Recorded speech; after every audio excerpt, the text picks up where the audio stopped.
Web 3.0 can create significant societal benefits. With Web 2.0, companies like Facebook and Google have used exploitative tactics that make people products. But why is this? Well, there is no identity construct to actually serve their business models. So what they do is they collect our personal information and our communications, they harvest these and they sell them. They addict us to their systems, which means that they can add even more data to the profiles they already have on us and increase the value of the product, us. But Web 3.0 makes use of decentralized identity to take back control. For users, we can now establish our own blockchain-based self-sovereign identities. This allows us to share our data in an intentional manner and gives us that granularity. We share what we want. And so we take back control of our data, which is an asset that we rightfully own. This is CryptoTube. Welcome to the channel. Make sure you subscribe if you are new here. Content coming out on a regular basis, and check out our Patreon link down below. You're going to get more access from myself, my thoughts, my outlook on the market, and 2 additional videos per month. So check it out, link down below. So the topic of today's video is Fractal Protocol.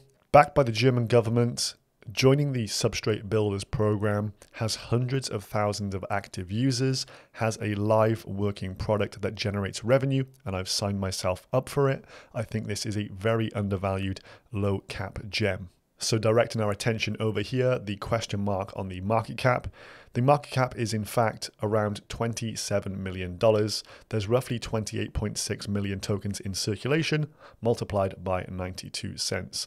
And this is aiming to disrupt the ad market. So let's have a look at the top of the pile in this industry, basic attention token. So comparing our $27 million market cap with that of 1.7 billion. So plenty of room to grow in this industry on a blockchain basis. But if we think about the biggest companies in the world, the likes of Facebook, the growth potential is exponential even from basic attention tokens level here. And this is roughly a 60x from Fractal to BAT token. So a bit of perspective there on the prices. And here is the chart data. And as you can see, it's been ranging now since the token launch at the end of February, 25th of Feb. There was a token unlock on the 30th of March. There was a bit of a dip. I was hoping for a little bit more, but I've had to buy in at a slightly higher price than I expected. However, this does bode well for the future. When you have a token unlock and the price hardly really moves and actually rallies just afterwards, we can see that the vast majority of investors are not selling this one. So in today's ad market, user data is often collected through pervasive, opaque methods of tracking user behavior online, i.e. cookies. Having recently been highlighted in the documentary The Social Dilemma, users are often completely unaware that they are giving valuable information about their interests, personalities, desires to social media platforms every time they surf the web. Our data gets harvested, we become the product, and this is a must-watch documentary and a bit of homework if you have not seen this. And especially if you find yourself spending hours a day on Instagram, you'll see the reasons why within this. These are created to be addictive, and it just generates a ton of wealth for these big businesses. So Fractal shows up to the party here and addresses this issue through building its identity layer. And this is at a protocol level. So we enable users to take back control so that their data is not collected and gobbled up by the greedy third parties. And instead, we offer them rewards for sharing and verifying their data through a network of attesters. So you freely give up the information that you wish to share. Fractal Protocol offers a trustless platform upon which users can monetize their data through innovative incentive mechanisms that include data staking opportunities. And by giving users a choice over whether or not they initially share their data with verifiers, we put the power back in the hands of people and take it out of the reach of the duopoly step by step.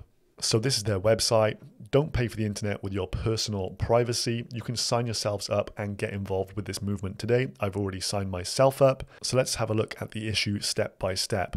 So the free internet has a big problem. The internet is free because advertisers advertise. There has to be a monetary incentive. Otherwise, we would have to pay for all of our content. 60% of the market is controlled by the duopoly of Google and Facebook currently. And if you want to advertise, well, 1/3 of all ad tech costs are actually unattributed, and you're not going to find out exactly where your money goes. And 28% of web traffic is actually from bots. So if you imagine you're an advertiser, over a quarter of your adverts are actually going to bots. Clearly, a bot is never going to buy your product. So the system is broken. So Fractal is the open source zero margin protocol that defines a basic standard to exchange user information in a fair and open way, ensuring a high quality version of the free internet.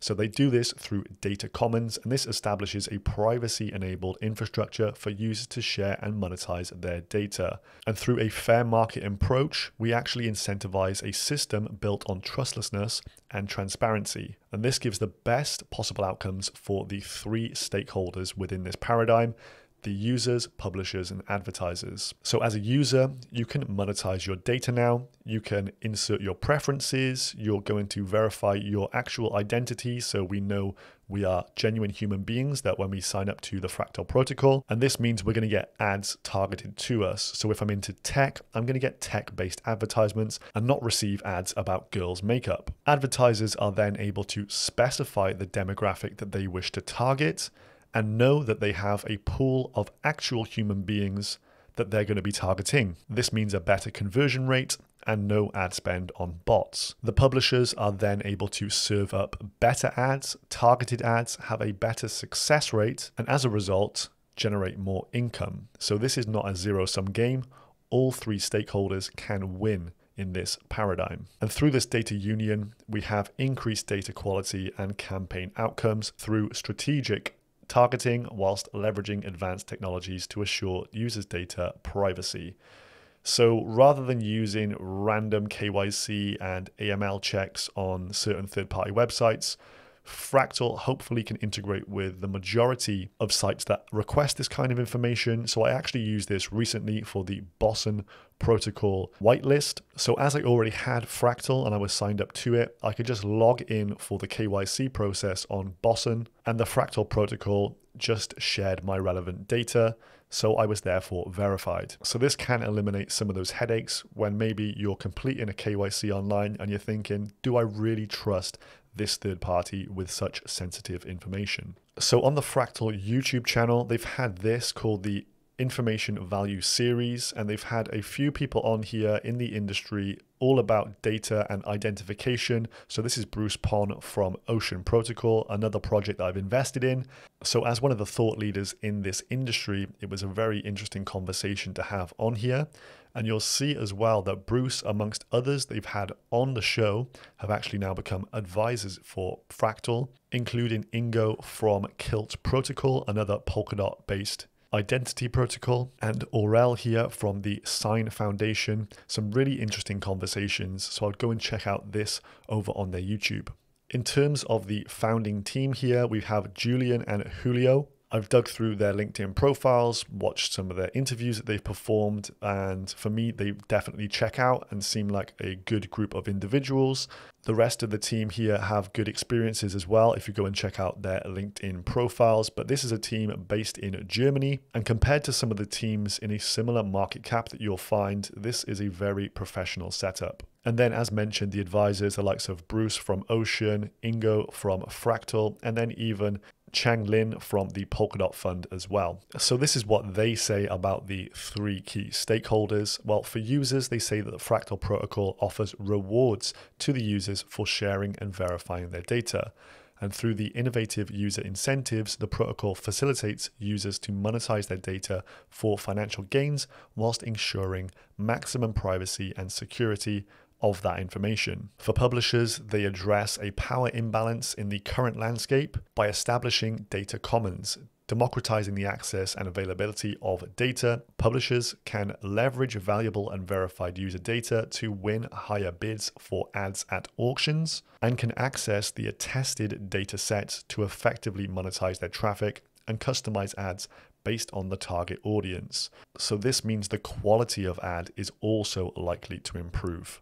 And for the advertisers, the protocol facilitates performance-driven engagement to advertise campaigns, The protocol ensures transparency and provides resistance towards ad fraud by leveraging blockchain technology. So this would verify that each individual that's viewed your ad is a real human being. You see a lot of ad fraud online. If you think about YouTube channels, many YouTube channels have 100,000 subscribers, for example, but you go to the comment section and they're all bot comments. They've bought the subscribers, they've paid for the comments, and generates ad revenue in a fraudulent manner. So interestingly, Fractal has been around since 2017 and has already secured $3 million in venture funding. Some of this venture funding coming from the German government as they participate in a VC fund called Coparion.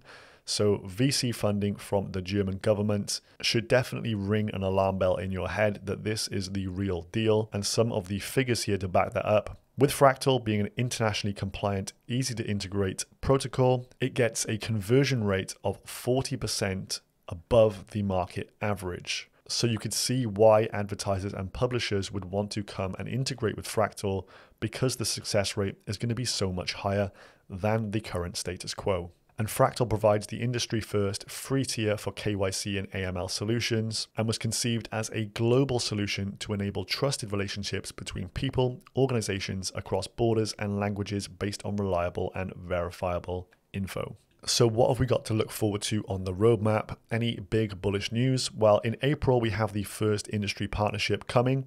They've just announced with AO, so that may have been this one. But having looked through the Telegram chat, Julian, the CEO, has actually kind of said that there's going to be a bigger announcement. So we may have more on the horizon here. They're having third-party integrations with Polymath, Polkadex, and Kilt, and they're joining the Substrate Builders program this month. So a nod from the Polkadot guys. Data staking opportunities coming in May. And it says Fractal will list on a major centralized exchange by June. Fingers crossed for that Binance listing. And then we have the mainnet launch in October. So this is one that I've bought and I will be holding for a longer term. You want to watch these things play out. If you're in for a quick flip, you may be disappointed. But if you can hold on for 5 or 6 months, you may be pleasantly surprised at the results that you can gain. Of course, not financial advice, just what I'm going to be doing. And we also have the transparency of the circulating supply breakdown that they've posted on a Medium article here. And as you can see, the token locks happen on the 30th of each month. So in March on the 30th, we had a recent token unlock. As we saw, the price didn't really get affected that badly. It actually spiked just after, so a very bullish indicator. We have the next circulating supply increase on the 30th of April, as the tokens will increase from 28.6 to 34.9 million. But if we look where they come from, they're mainly from this private and seed distribution down here, and then the company wallet as well. This contains community tokens, company reserves, and strategic investors. But if we just zoom forward and see where we're heading, we're only going to hit 100 million tokens by the end of this year. So although they have a 465 million max supply, we're not even going to hit 25% of that by the end of this year. So this does set things up nicely for value appreciation in my eyes. And last but not least, let's have a quick look at some items I want to highlight on the white paper. Make sure you do read it. It's actually a very interesting read, and you're going to gain a lot of knowledge from going through this. So there's various roles within the protocol. Advertisers and users, pretty much self-explanatory, but then also we have verifiers, insurers, and attesters. The verifiers actually connect the advertisers to the users, and the role of the verifier can be performed by publishers, ad networks, ad exchanges, and others, and the verifiers interact with the protocol by verifying users' ad claims. So when we watch an ad, we put an ad claim in, and these guys check that the claim is legitimate, and then we would receive a micropayment as a user, and clearly the advertiser has to pay once the ad is viewed. There's also insurers on the network, and they provide liquidity to the protocol and potentially receive staking rewards in return. We have attesters, and these interact with the protocol by issuing credentials to attest a user's data claims. So you can see that the ecosystem is made up of these 5 different roles. Posting an ad is as simple as this. You have your required action and type. So maybe you would go for CPA, which is cost per acquisition.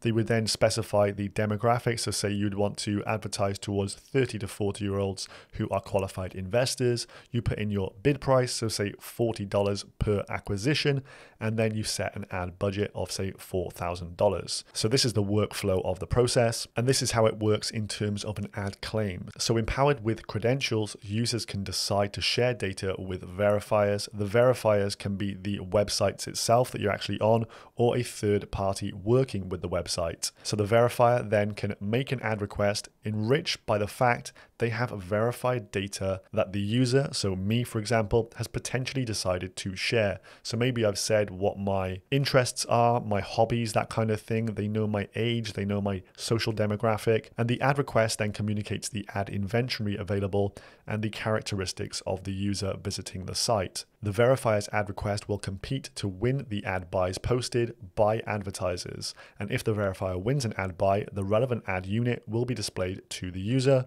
and users' data wallets can claim the user performed the required action specified in the ad buy, so the ad claim. And once the ad claim has been publicly posted, it is pending verification by the verifier. Siloing the ad claim and verification in different actors increases transparency, therefore improving fraud monitoring. So you can see how the different elements all link up there and how a payment would kind of be processed once all of these claims are actually processed and verified by the verifiers. And then as a conclusion, so the death of third-party cookies and the siloing of user data by Facebook and Google concentrate data access on these two players, sedimenting their ad market duopoly. High entry barriers and network effects make it unlikely that either of Google and Facebook duopolistic control over the ad market will be disrupted by the emergence of new players that endanger their position. So therefore, the likes of Fractal, only the creation of a data commons as proposed by this protocol can foster healthy competition, erode rent-seeking duopoly margins, and increase the utility available to users. The protocol therefore strikes a better balance between data sovereignty and the need for publishers to monetize their content, essential to the survival of independent content creation and a free internet. I would definitely suggest give this a read if you are going to invest.